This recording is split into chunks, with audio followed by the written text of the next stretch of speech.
evening, everyone. My name is Yinon, and I'm lecturing for Arachim for many years. And we used to be here also in Ervan, as the rabbi said. Hopefully, we're going to resume the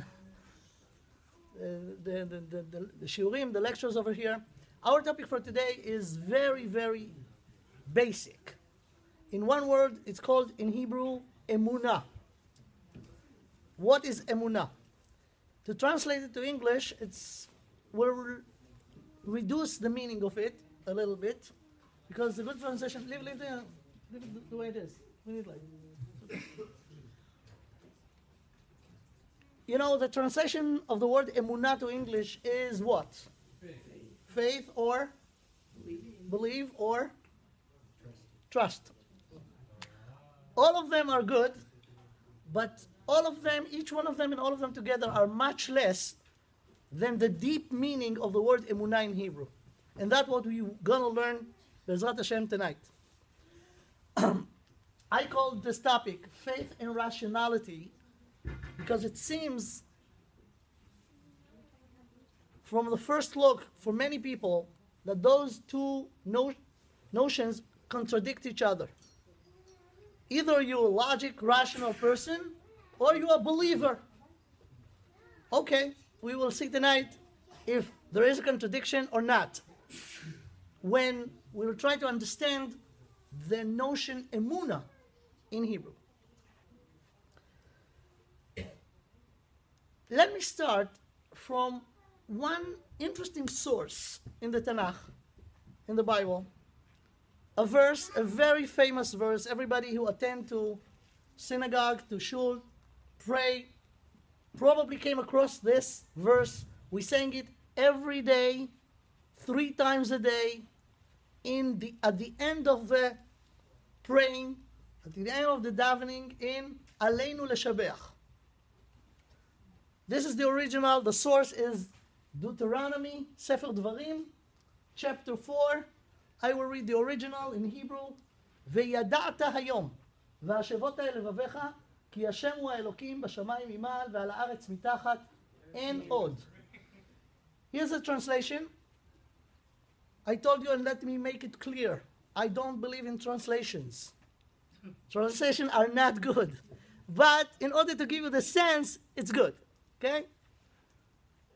Actually, if we'll summarize this verse speaks about the existence of God. That there is such a thing. And he is unique, exclusive, nothing like him, right? So when we speak about the existence of God, many people will think it's a matter of belief. Either you believe it or not, right? Look at the verse again and how it starts. Veyadata hayom. You shall know this day. And believe me, the Torah knows how to speak. And the Torah mentioned in few different places the word ma'amin, emunah, not in here. Never when it's related to the existence of God. So what we have to know in the beginning, that the basic of Judaism is not to believe in God, but to know that he is there. Okay? Question is, how could you know such a thing? This is the topic of our lecture. Okay? Let's try to understand this. In order to do it from what I believe the right process, let me ask you a question. And I know I'm taking a risk, but I trust you that you'll be precise, short, and listen to what each other said in order not to open a big discussion about it. I want to ask you the following question. What do you think is the definition of belief, of emunah? Let me make the question even more sharp. If you take the notion knowledge versus belief, what do you think? First of all, are they the same? If they different, what the difference is? What the difference is? What are the definition of knowledge versus to believe? And let's do it right. Let's speak about everyday talk, not theology. We're not talking about God. We're talking about defining the notions, okay, in everyday speech, everyday talk. We mention in our regular conversation every day, many times, I know, you know, or I believe, you believe. So imagine somebody standing in front of a group of people and says the following about something. I know that this thing is such and such, so and so. Later on, 5 minutes later, about something else, he will say, I believe that this thing is so and so, okay, such and such. Now, assuming he chose the word, and about one thing he said, I know, and about other he said, I believe. When we say I know, what do we mean? And when we say I believe, what do we mean? Okay? What are the differences? Okay?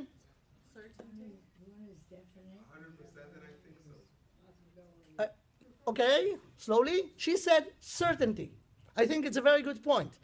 I think we could define it. The first thing is the level of certainty. When I say I know, the level of certainty is very high. Why? Because I could prove it, right? When I say I believe, and be aware of it. When somebody say I believe, assuming that he really believed to what he believed, he assumed that this thing is real, right? Because if not, he's not believed to himself. So you assume that it's true, but you do not know. So my question is, if you do not know, why you assume so? Based on what? Meaning, what is the base of knowledge versus the base of belief? Why do you believe when you believe? If you have proofs, it's become a knowledge. If you do not have proofs, why, as a rational person, you will believe it? Okay? What do you think? Because when you say I know, you're sure that you know. When you said I believe, You're sure that you believe. you're sure that you believe, but you believe, you don't know it for a fact. Why do that you it's believe? true. Okay, if you do not have facts, why do you believe? Think about it. Yeah. Because there's at any given moment in question, there's a need to make an assessment at that time. You have a deadline or you have a question in front of you. You have to make a statement, an assessment of the state of affairs. So there are things you know. You have it's all assumptions, right? But you have verified assumptions, things you know, and unverified assumptions, things that you believe. Why do you believe? Maybe it's not true.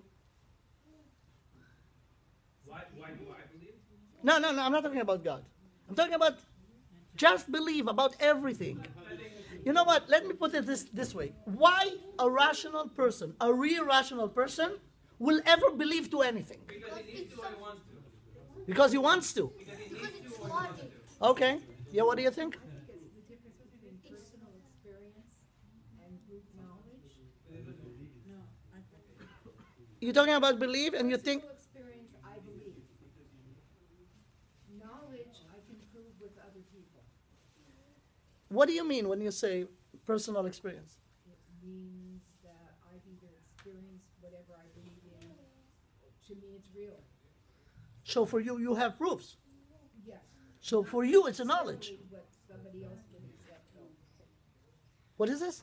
Not necessarily what somebody else would accept. But for you, it's a knowledge. So for you, there is no difference between knowledge and belief? I would say knowledge has proof.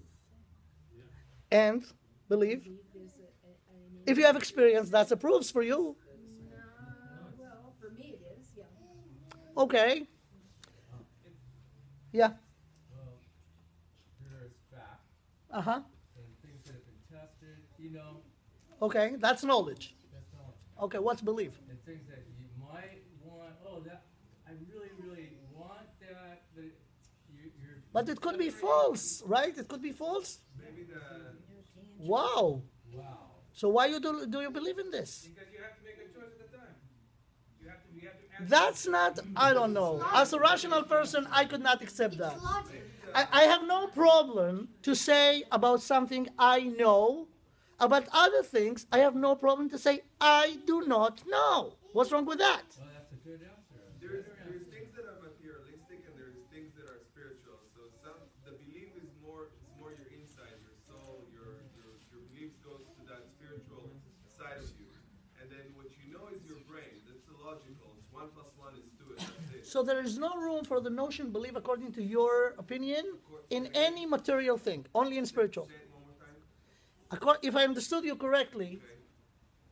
there's no room for the notion believe, the way you understand it, in anything not spiritual, in anything material. You can say, I believe it's right, or I believe it's wrong, and it can be materialized, materialistic So? related. Mhm. But if you say, what's the main difference between a belief and a knowledge? Knowledge is something you can prove it's materialistic. You can touch it, you can put it to science, you can question, the science in this regard.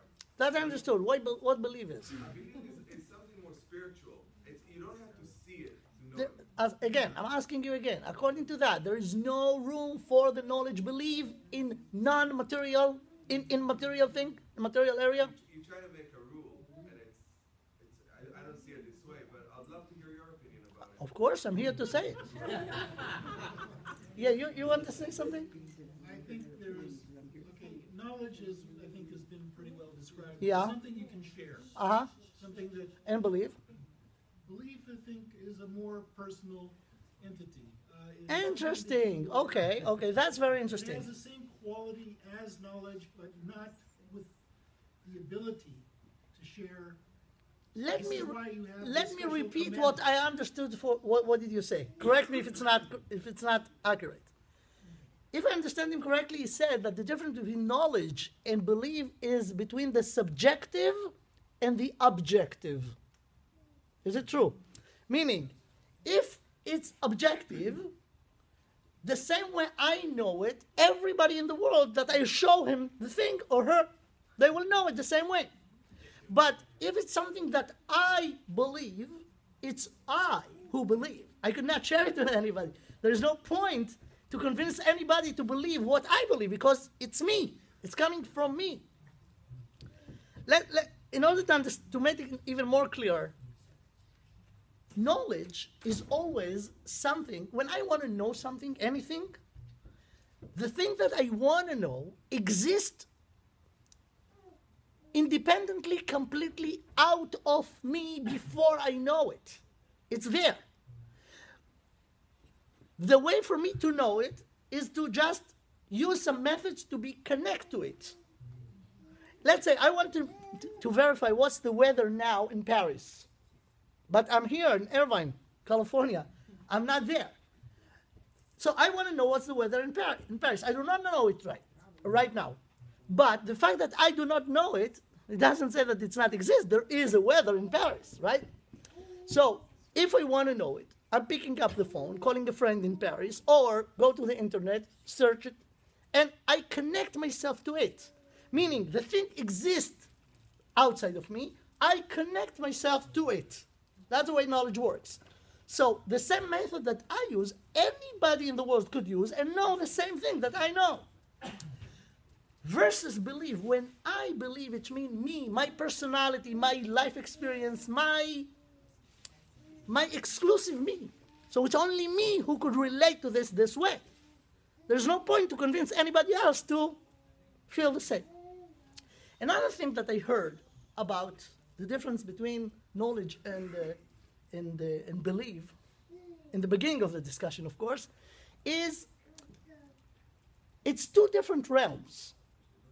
Knowledge belongs to here, to the mind, to the brain, versus belief was here, in the heart. So it's two different realms, two different things. And if it's true, that make it even stronger, the point that we made before, that it's subjective versus objective, right? Okay, this is very good for the beginning of the discussion. Now let's go on. when, according to that, if all what we said is true, according to that, the outcome of it should be the following. When we're talking about a reality, if the reality is this way or that way, what is the tool to use? The feelings or the mind, the brain? If I want to verify the reality, if the reality is this way or that way, it's not a matter of feelings, right? Let me give you an example. We have a room over here. Let's say that there is another floor upstairs. My question is, in the room upstairs, there is or there is not a table in the middle of the room.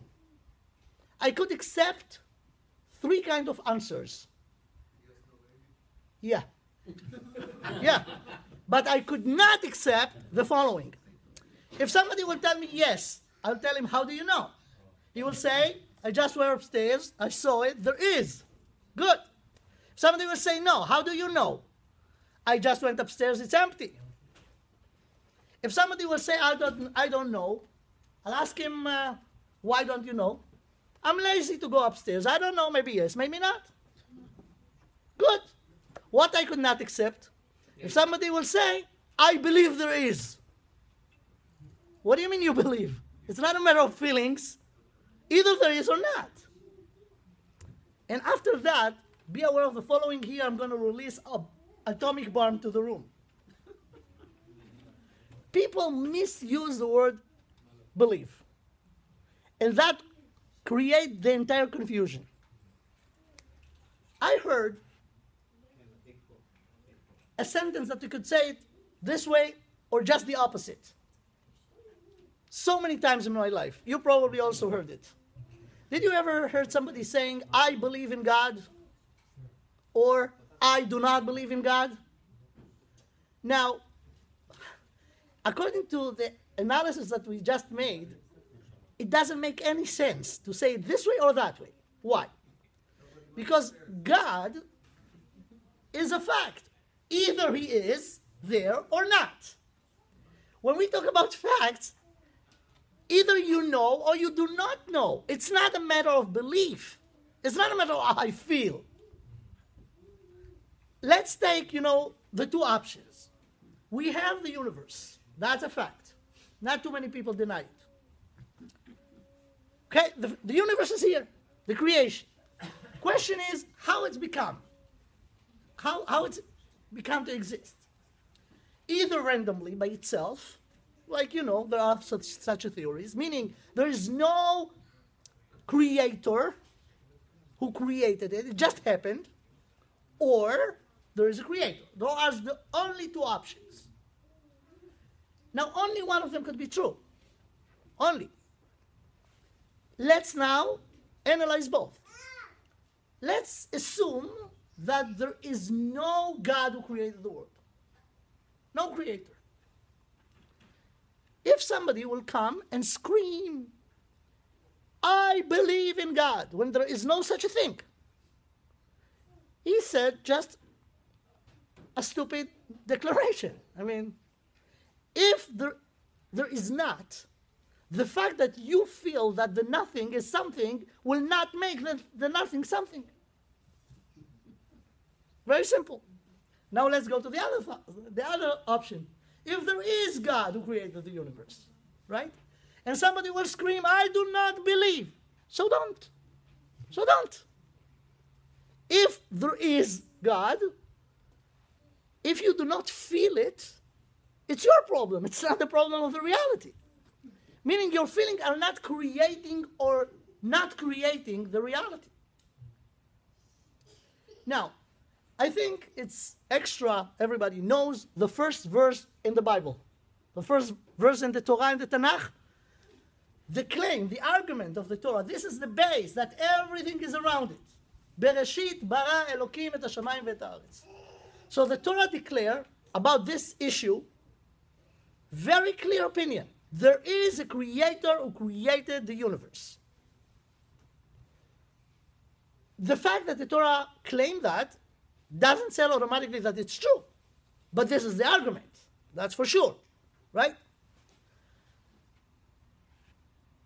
The Torah here in Deuteronomy, in Sefer Dvarim, says that this fact that there is creator who created the universe, it's a matter of knowledge. It's not a matter of belief. Don't believe. No. Know it, because it's not a matter of belief. Let me show you a few more sources to see that it's not my ideas. Okay?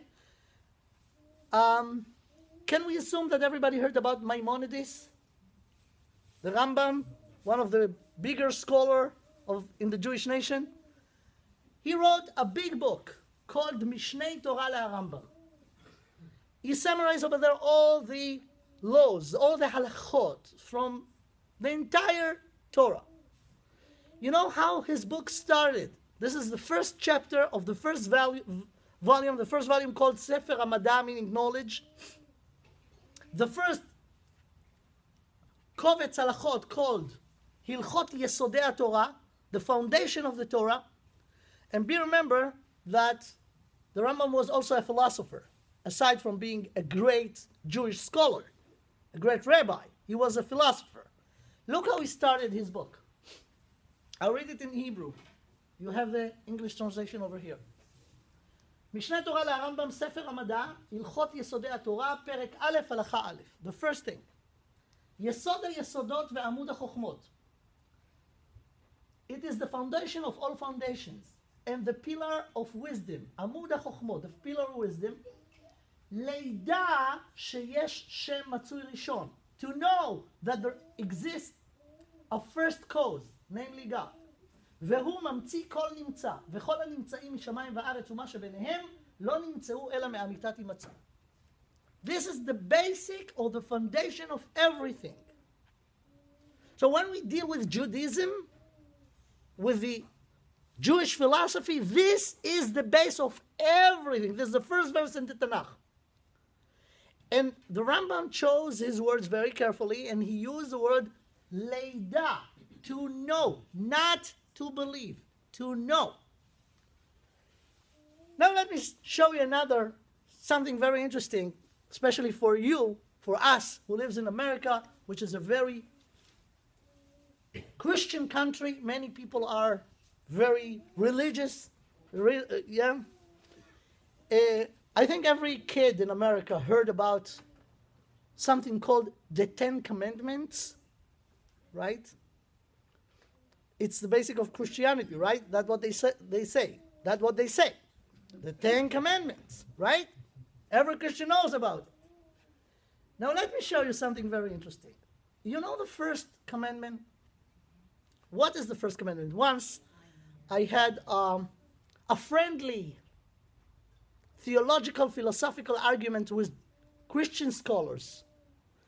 And I teased them a little bit. It wasn't a nice way, but I told them, listen, I never understood why you think that the first commandment relate to any Christian in the world. What is the first commandment? Anochi Hashem Elokecha, asher hotzeticha me'eretz Mitzrayim מבית עבדים. I am God who took you out of Egypt, the house of slavery. I asked them, did you ever were in Egypt? Slaves? Did God took you out of Egypt? So forget about it. In the good case, you have 9 commandments.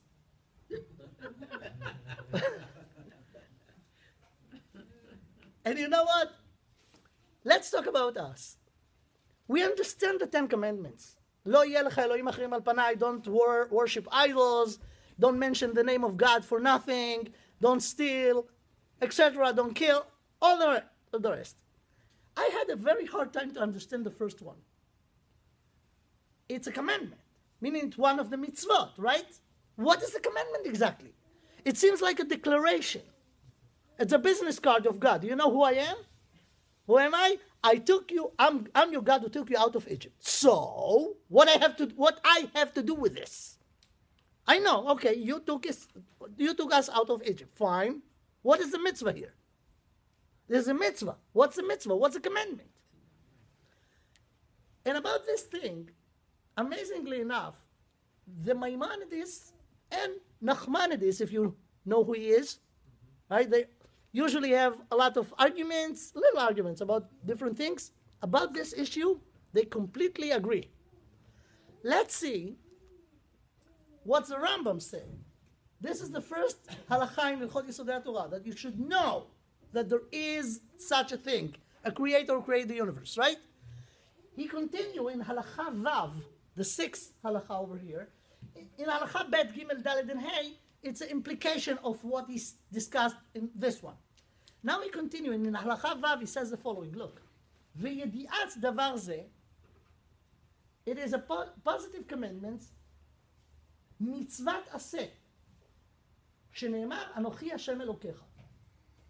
To know this matter, it's a positive command to know, שנאמר, אנוכי השם אלוקיך. So says the Rambam, אנוכי השם אלוקיך is not just the declaration who God is. This is a commandment to know that there is God. Because of the fact that he took the Jews out of Egypt and take them out of Egypt was through showing complete control on the laws of nature, and only the creator who created the laws of nature could change them the way he wants. And that was in Egypt. The Egyptians saw it. The Jews who were there saw it. So that's the proof, because usually God running the world on the automatic mode of laws of nature. The only time that God just interfere and show who is the owner and who is in control was at the time in Egypt. It was short time, 1 year. That was the 10 plagues in Egypt and the split of the sea. And it was done, the entire world knows about it at the time. The split of the sea, just to prove it to you. 40 years after it happened. If you remember, in the beginning of Sefer Yoshua, which is the first book in the Nach, Yoshua sent spies to Jericho, to Jericho. And Rachav told them, everybody is so scared from you over here. Why? Ki shamanu ki hovish Hashem et mei yam suf mipnechem. We all remember, still, 40 years after, this amazing miracle that God split the sea and you went over there in the dry land and all the Egyptians drowned. Lo nishar be'em ad echad. It's still in our in our memory, and we're really terrified and really scared from you. So that was a time that God publicly shows that he is the owner, he is the master of the universe. Therefore, many of the mitzvot that we're doing are in the memory of Yetziat Mitzrayim. Because Yetziat Mitzrayim was essential thing, right? You do Kiddush every Shabbat. You do Kiddush. What do you say? Why do you do Kiddush? What's so special about this day? Zecher Yetziat Mitzrayim. You're sitting in the Sukkah, Zecher Yetziat Mitzrayim. You eat in Matzah in Pesach, Zecher Yetziat Mitzrayim. Many mitzvot are a testimony that we're passing from generation to generation, from Shabbat to Shabbat, because it's very, very important. That was the fact that God just get out of the automatic mode, that laws of nature, and shows that he is running the universe. So, says the Rambam, this is the mitzvah, Anochi Hashem Elokecha asher hotzaticha me'eretz Mitzrayim. Maimonides, Nachmanides, agree with him. Nachmanides, on his comments to Aseret HaDibrot, the Ten Commandments, in Sefer Shmot, in Exodus chapter 20, says the following, Anochi Hashem Elokecha. Now, Nachmanides, הדיבור הזה מצוות עשה. אמר אנוכי השם, יורה ויצווה אותם. This commandment is a positive commandment, instructing them to know and to believe. Be aware of the subtle way he put the words. שידעו ויאמינו, to know and to believe. שיש השם, that there is God. והוא אלוהים להם. What is the meaning to know and to believe? What's more stronger, knowledge or belief? No, you have to have both. Wait, what's stronger? No? Why? Knowledge, we say we have proofs to it, we could prove it, right? The level of certainty is very high. Through the words of the Ramban over here, of Nachmanides, I want to just show you what is in the word believe in Hebrew. Sheyad'u v'sheyaminu. This is the order. First knowledge, then believe. But it doesn't make sense. It needs explanation. Why? Imagine I'm saying, listen, I'm looking around. I know that there is a table over here. And you know what? I believe in it too. Right? The other half of the sentence seems ridiculous or extra. If you know what you have room, no room left for belief. Belief is when you do not know. But after you know, if you know, it doesn't make sense to say, and I believe. Yet Ramban used it. And I want to show you the source of the Ramban. It's not his idea. He is quoting actually a verse in Isaiah, in Yeshayahu. I'll skip one and I'll go to here, to Isaiah 43. Yeshayahu, Atem eldai neum Hashem. He speaks to the Jewish people and he said, you are my witnesses. Ve'avdi asher bacharti, and my servant who I chose. Leman ted'u ve'ta'aminu li ve'tavinu. Ki ani hu lefanai lo notzar el ve'acharai lo yeh.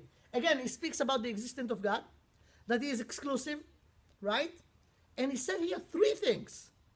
Leman ted'u, first, ted'u, know. Second, veta'aminu, believe after you know. And then you'll understand, tavinu. Right? So it's not the idea of the Ramban. He's quoting Yeshayahu Navi. What's the idea here? First of all, it shows that emunah is not what we thought. It's not anything that we discussed before. It's something bigger. Let me just say it clearly now. Belief comes, real, meaningful belief, comes only after the knowledge. Only after. First have to be the knowledge. Then, a second level, a higher level of it is the belief. What's the meaning of it? Okay? This is the thing. I want to share with you, because our time is not, we do not have the entire night. And this topic is a very philosophical, heavy topic. I'll try to make it brief and cover the main points. I want to show you an amazing key to understand the deep meaning in every word, in every notion in the Hebrew, actually in the holy language, which is the language of the Tanakh. When I was exposed to first to this key, I was amazed, and I want to share these amazing feelings with you. As you know, probably you know, that every word in Hebrew has a root, right? Shoresh, shoresh shel hamilah, the root. It's important to explain the root, this parable to root. When you go and you see a tree, and let's say that one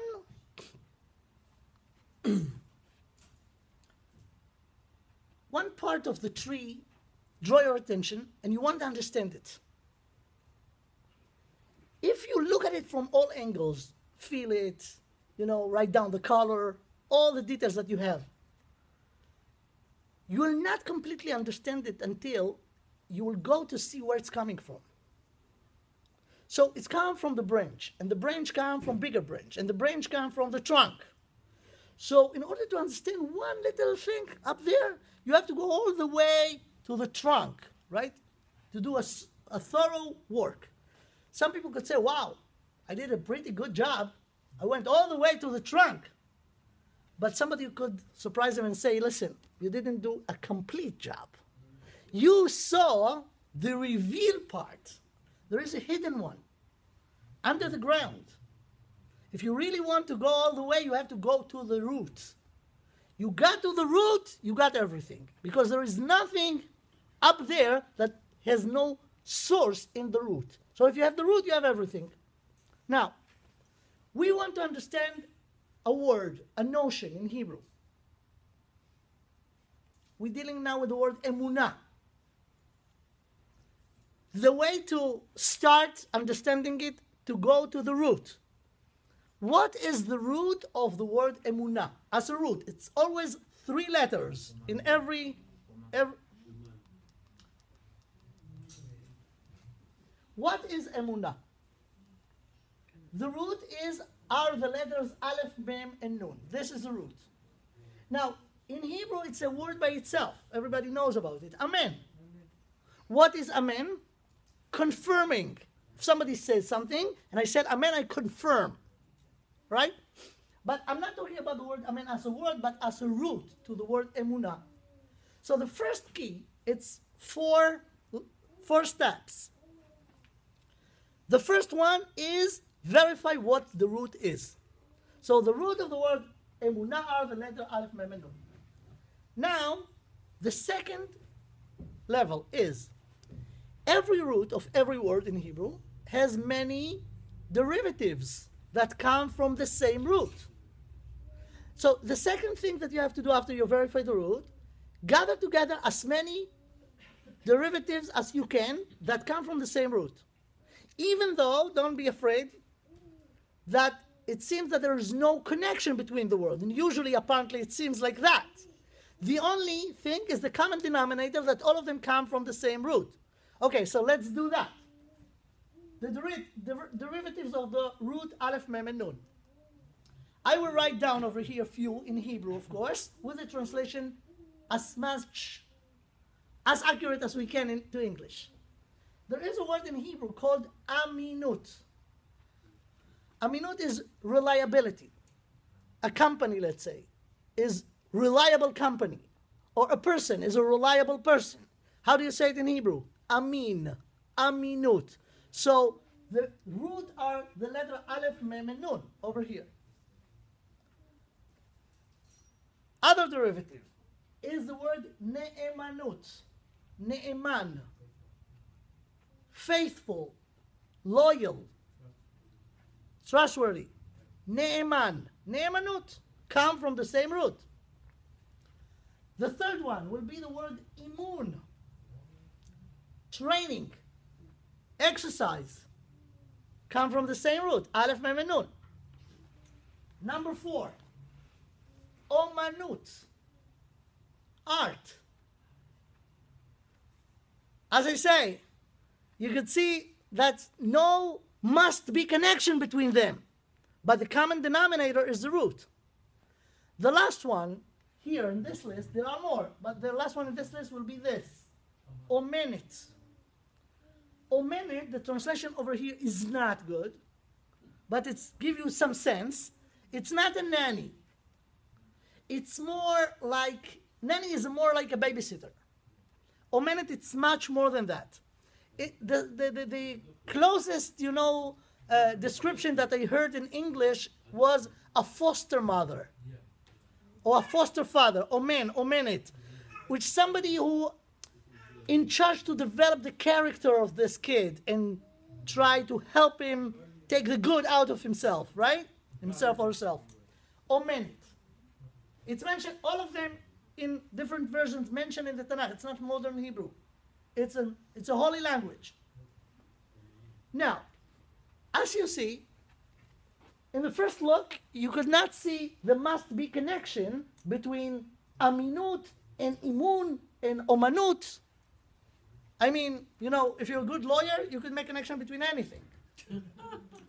But apparently, it doesn't seem there is no must-be connection.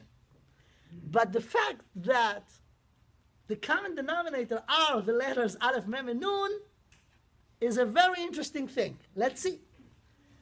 Okay, this is the second step in our key. Remember, we have 4 steps. The first step is verify the root. We did it. Put together as many derivatives. We put over here 5. There are more. For those of you who speak Hebrew, the word amana. Amanat Geneva. Or omnam. Okay, there are more. But those are enough. And I chose them on purpose. And I made them in this order on purpose. You'll see later why. Now, let's take now, this is the third level of the key. Let's take each one of them and try to define them. When you define each one of them, and then you go and put together all the definitions of all the derivatives, you will see something unbelievable. So let's go first to the definition. How do we define reliability? It's not like this, that anybody who come and say something is reliable. Any company who made a product is reliable. There is a condition. What's the condition? The condition is the following. Reliability accepted only, you get the reliability only after being tested. Meaning you promise a lot of promises, then go ask the customers, are they really behind what they said? If the answer will be yes, yes, yes, yes, the longer time, the more they will be reliable. So condition number one for real Aleph, Mem, and Nun is verify it, test it. Don't just accept it. Ask questions. Make them tested. If they pass the test, they are reliable. Okay, let's go to define the derivative number two. Faithfulness or loyalty. What will be the condition? Loyalty in face of a temptation only. Also, you have to be checked, right? Because what makes somebody faithful? Let me give you an old-fashioned example. You know, once upon a time, they used to speak about faithfulness between husband and wife, right? So let's go back to those days. Imagine that you take a young couple that just got married from a great, amazing love, okay? Now take them, put them on isolated islands. Give them everything they need. But they will be there alone. Come visit them after 5 years. Look at them. Wow, they look pretty happy. They look at each other with a smile, you know. Very good example of ideal marriage. That would be an unbelievable picture, but you could not title it the top of faithfulness. Why? What's missing? The challenge. The challenge. You are loyal only when you have to use a lot of strength to push away temptation because you are loyal. Right? So the condition of being faithful is only in facing temptation and overcome it. Okay, let's go on. Derivative number 3. Imun, training. What is this?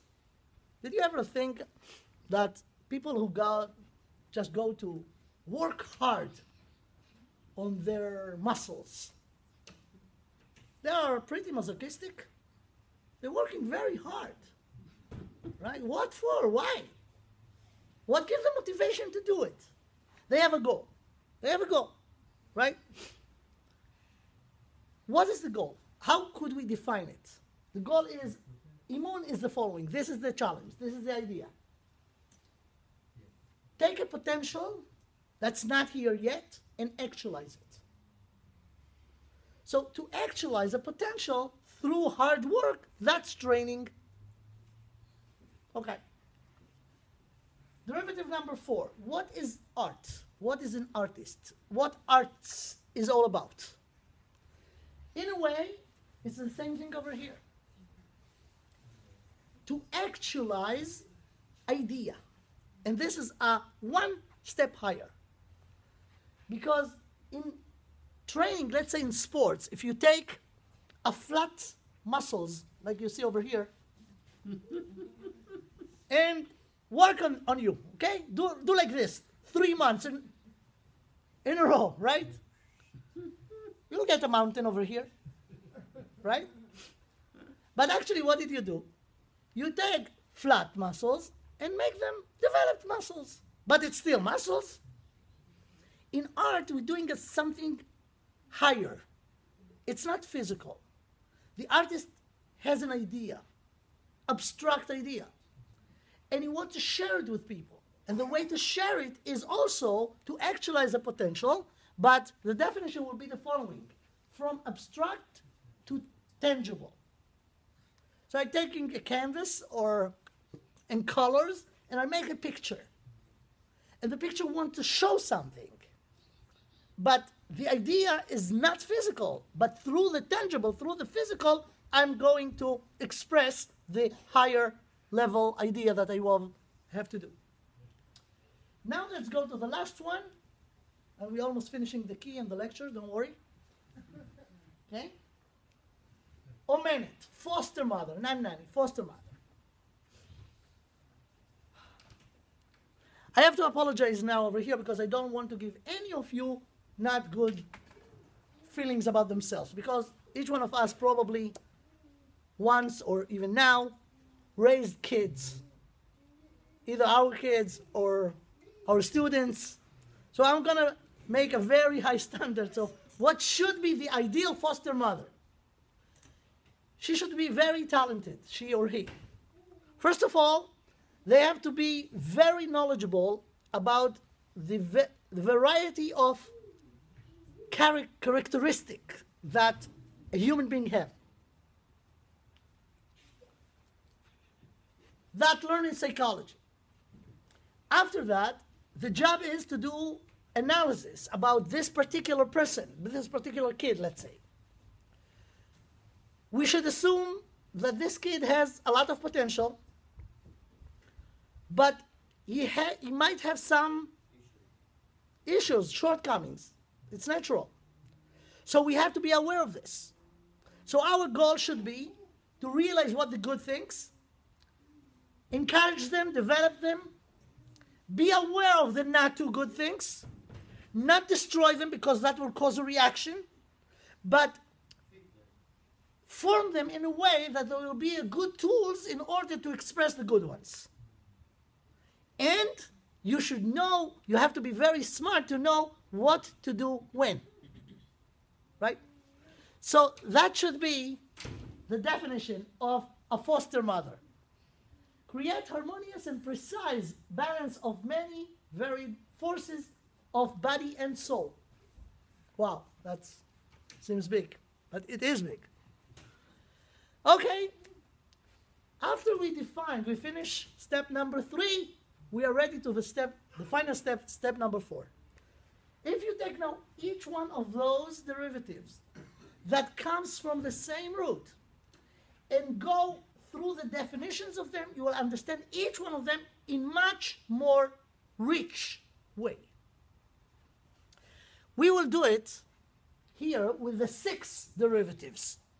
We have 5 over here, but the one that we want to verify is this, emunah, right? So let me show you what emunah, real emunah is in the Torah, in Judaism. First of all, the first thing about emunah in God, in the Torah, and the spiritual ideas of the Jewish nation, the first thing is knowledge. It should be reliable. It's not a blind faith.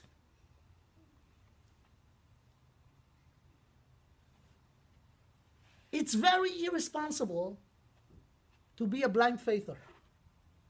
Very irresponsible. Why? You got a brain, you got a mind, you have to use it. You should control everything with your, it's not just a gift, it's a responsibility. Don't believe. And Jews never believe to anything. You know that until today. In business. Try to do a business with a Jew. How many questions they're going to ask? 9,000. Too many. Too many.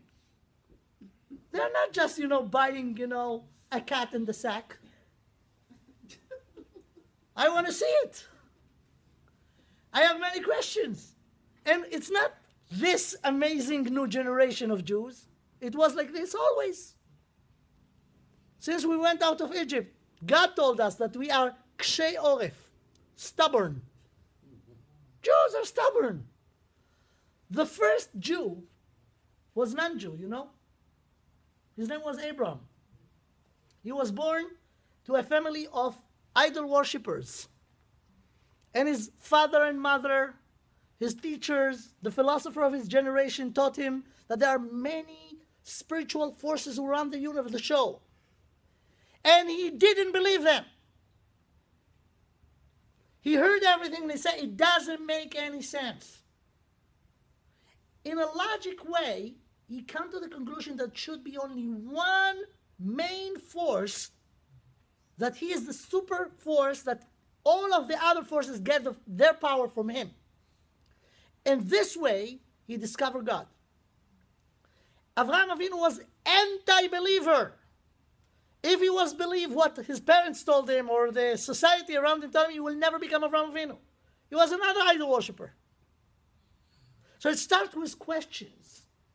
You have to ask the right questions and you have to be honest. Ask the question in order to get an answers. Some people have questions and they do not look for answers. They even are scared from the answers and they do not want answers. It's very good to be in doubt. That's not honest. You have to verify the truth. So, as I show you, the Torah says you should know, Veyadata Hayom. And this is the first commandment in the 10 Commandments. I'm sorry to inform you that if you came to this lecture thinking that you are very pretty good Jews just because you believe in God, it's not true. Until you will know. You didn't even start. Until you will know. And there is a way to know. There is a way to know. So the first thing of emunah, real emunah, is it should be reliable. It should be amin. It should be reliable. Meaning ask all the relevant questions and get the answer. And then it will be reliable. If you pass this step, okay, you did it. You ask all the questions, you have all the answers. So now you know. So now is the big question. If you know, what left for belief? After you know, this is the highest level. So what beliefs has to do after emunah? It seems extra. And we saw that the Ramban says, sheyed'u v'ya'aminu, and we saw that Yeshayahu Hanavi says, leman ted'u v'ta'aminu. First ted'u, achaz ta'aminu. Then ta'aminu. And this is the punchline of everything. You know, from all those derivatives, the word emunah is number 2. Let me explain this. I met in my life many people who told me the following. Listen, I'm a rational person. I have many questions. Nobody answers all my questions. Therefore, I have hard time to connect to Judaism. If I find somebody to answer all my questions, I'm there. You know how many times I heard that from people who call themselves rationalists? Anybody who thinks so do not know the first thing about the nature of the human being. We are much more complicated. We are not computers. It's not a matter of knowledge. We have a computer up here. We should have some computer. Different qualities, but basically we have a computer over here. But we have to know that to be a human being is not to be a computer.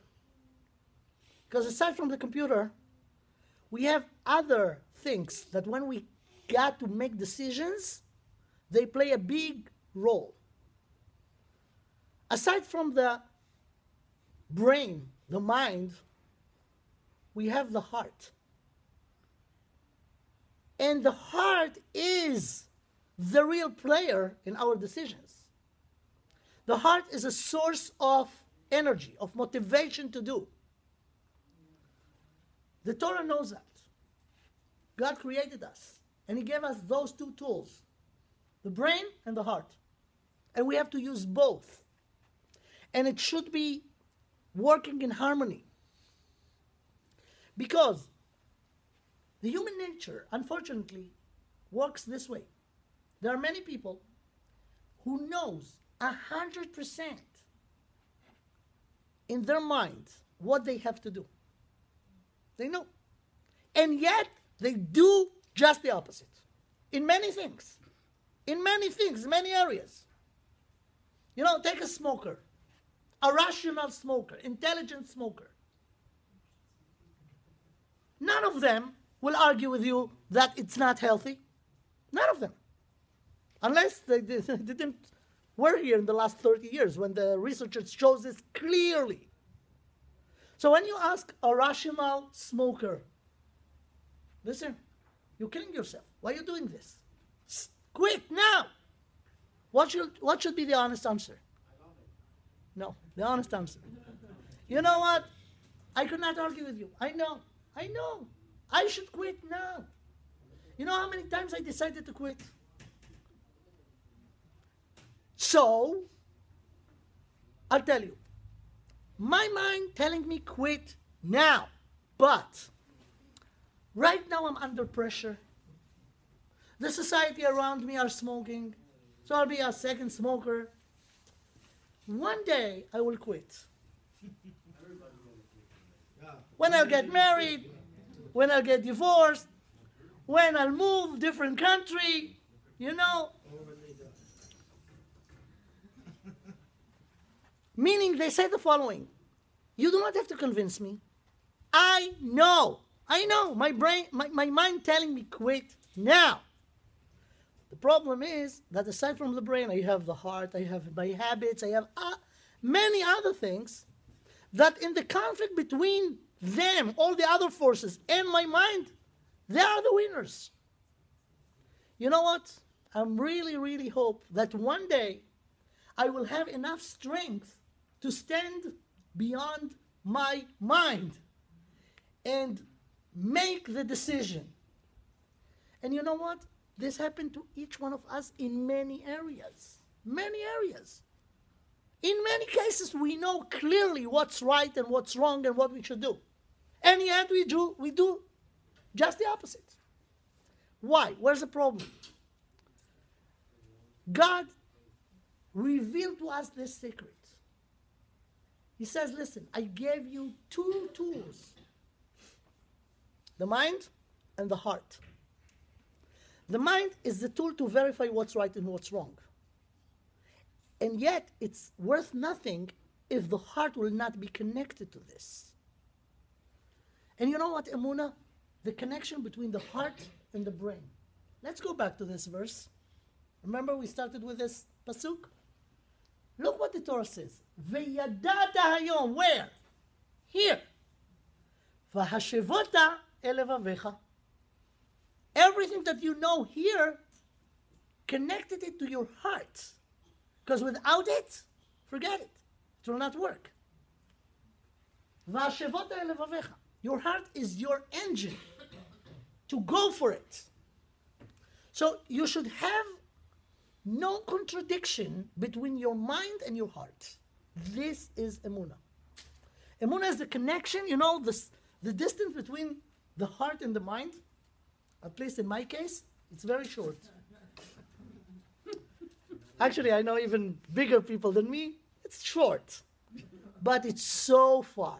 It's so far. I heard once an amazing sentence that said the following. The difference between knowing essential thing to not knowing it is the difference between earth and heaven. The same difference exactly exists between know it and do it. This is the distance between the mind and the heart. Imagine a car, brand new car, powerful engine, a car with the engine of an airplane. Professional driver. The driver come, open the door, sit in the driver's seat, turn on the engine screams. This car just loves to go.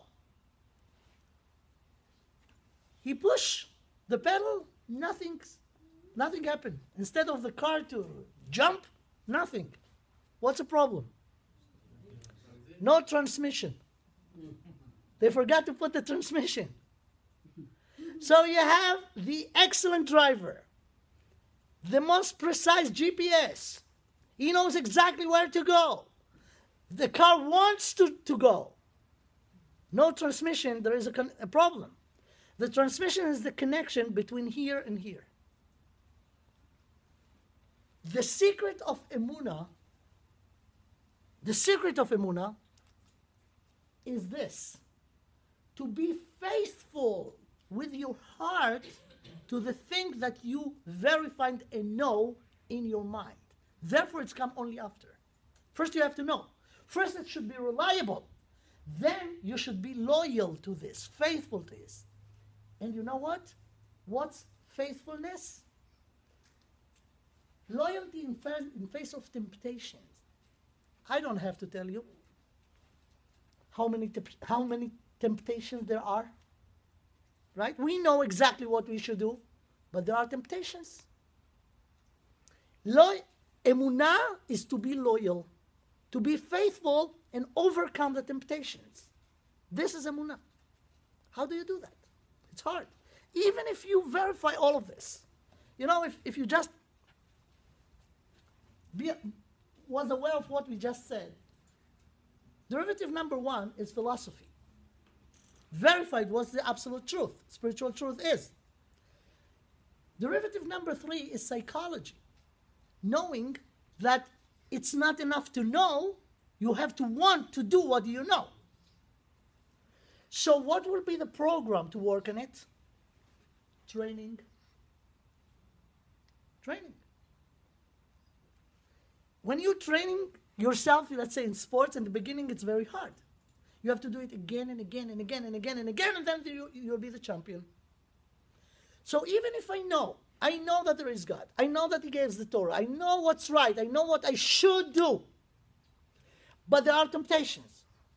So I want to work on myself. Okay, I overcome one temptation. The next one is just around the corner. It's going to happen in a few minutes. So in order to be ready, you have to be trained. Train yourself. Do it again and again and again and again. When God put us in this world, He did something that apparently seems unfair. You know, He took a physical body who are interested in material and material only, and put into it an amazing spiritual soul. The worst shidduch in the world ever is the shidduch between the body and the soul. There's no common denominator between them. Anything that interested the body, do not interest the soul at all, and vice versa. So I'm torn. My body wants me to do this. My soul wants me to do the other thing. You know, God put me in a very miserable situation. When He connected the body and the soul, you know what He did actually? He made the big job for psychiatrists and psychologists. We're doing things and we're not happy. If you make the body happy, the soul will not be happy, and vice versa. So it's not fair. Why God did this to us? Actually, it's not completely unfair. He gave us a solution. He gave us a way to make balance and harmony between those two. And this is the art of life. Be aware that you have body. Be aware that you have soul. Be aware that they contradict each other in many situations. And strive to make them work in harmony. You cannot do it by yourself. You need instructions. The instructions are the Torah. Torah, Torah li et haderech. Show me the way. Give me the instructions. If you follow the instruction, you will make it. God took the body and the soul, connect them together, throw them to the world, get along. How? So He gave us 613 exercises do it again and again and again and again, they will be perfect. Therefore, the word imun, training, connected also to emuna. The first thing about emuna is to verify that it's true. It's reliable. Test it. Ask all the questions. Get all the answers. After you will know it here, the problem is how to apply it to your life. This is the work of faithfulness, loyalty. Why you will have motivation to do it? The more you will know it's true, it's reliable, that will give you a motivation to do it. But it's not a work for one day. It's training. Do it again and again and again and again. What will be the outcome? What will be the results? A piece of art. You'll create yourself. You'll create your personality.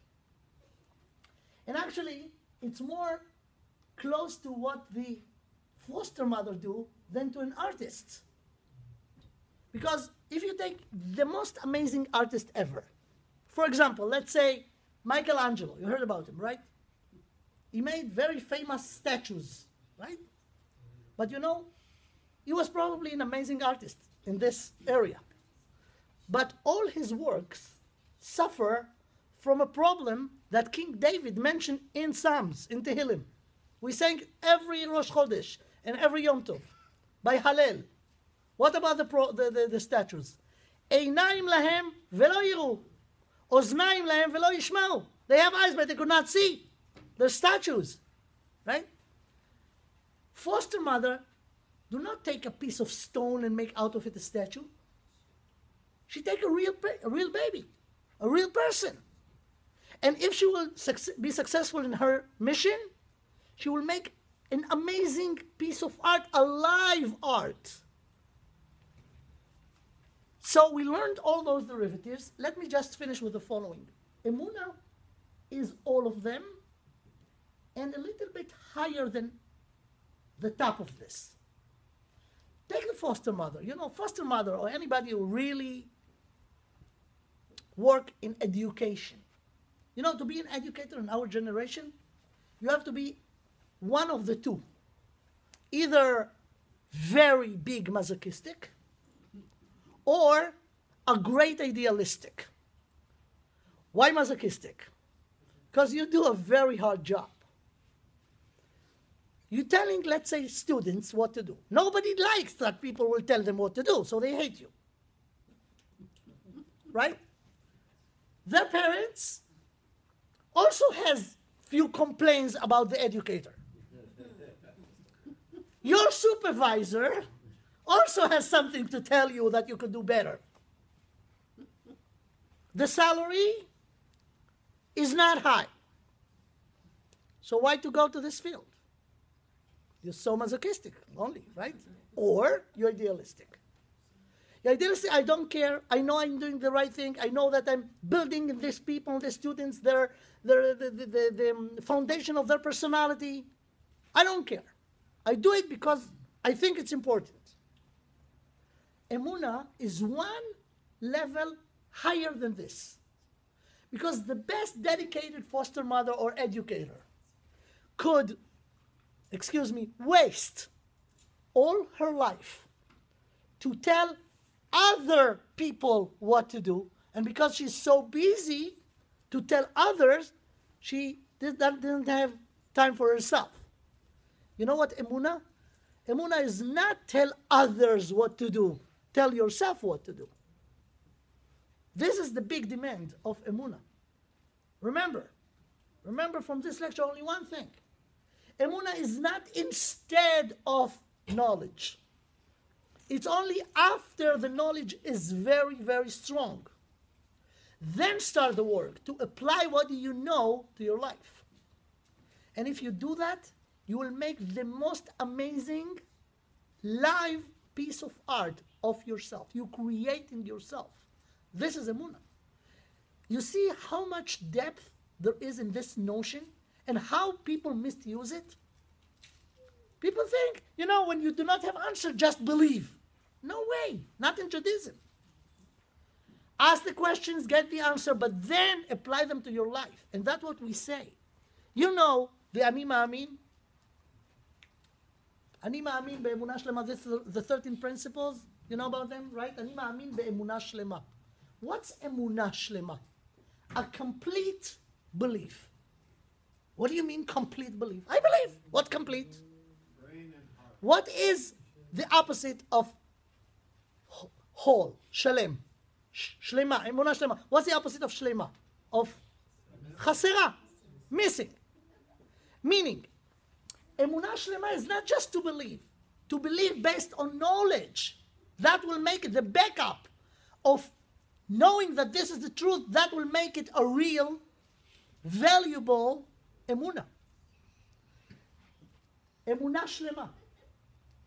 I believe with a complete faith. The complete is the backup of the proofs. And that's what we say actually every night. After Kriyat Shema, when we say in Tfilat Arvit, we finish Hashem Elokeichem Emet. And what we say? Emet ve'emunah. First truth and then faith. Emet ve'emunah. That's what we could say in this topic. And I really hope that everybody who came here this evening will get out of this lecture completely different, at least in the understanding what emunah is. I thought that this topic is very basic, as I said in the beginning, and I hope everybody will gain something from this. Thank you very much for your attention.